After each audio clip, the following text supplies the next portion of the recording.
floating in a midnight sky.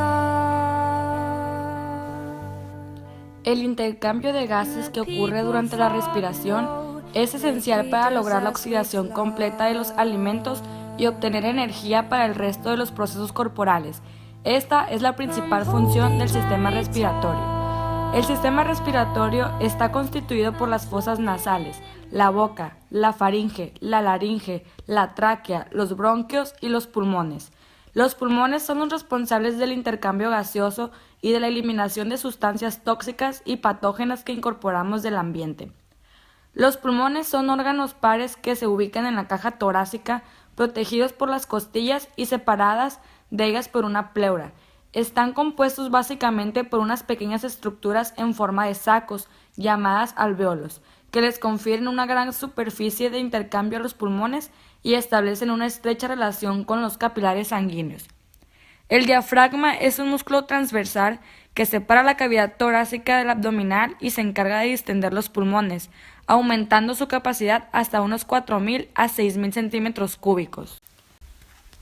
Una inspiración no forzada o tranquila se produce principalmente por contracción del diafragma en forma de domo, que desciende y se aplana cuando se contrae. Esto aumenta el volumen torácico en una dirección vertical.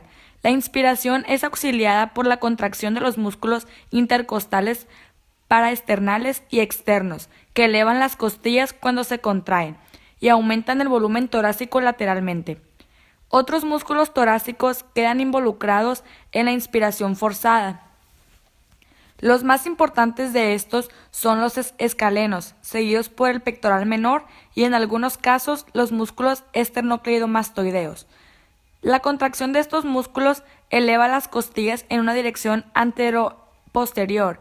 Al mismo tiempo, la parte superior de la caja torácica se estabiliza de modo que los músculos intercostales se hacen más eficaces. El aumento del volumen torácico producido por estas contracciones musculares disminuye la presión intrapulmonar, por eso hace que fluya aire hacia los pulmones.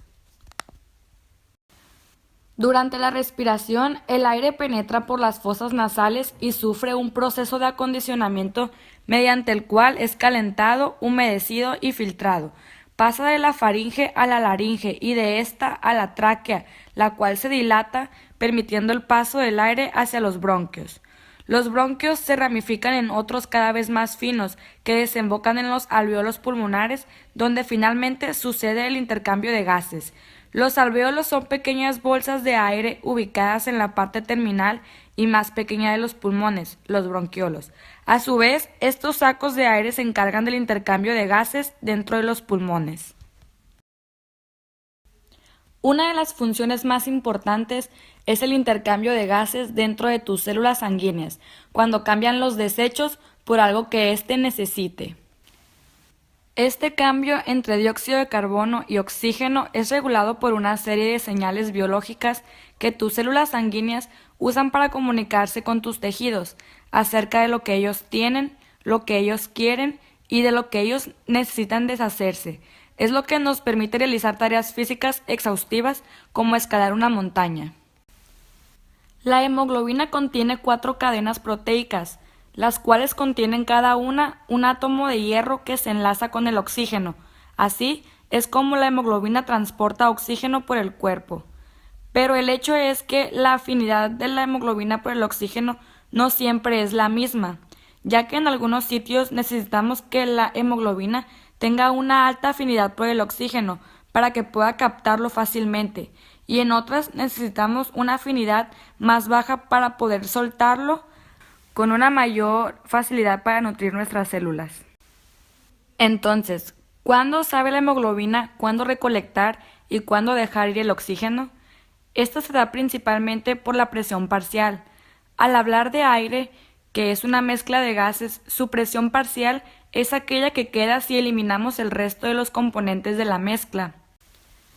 Al nivel del mar, la presión es de 760 milímetros mercurio, de los cuales el 21% es oxígeno.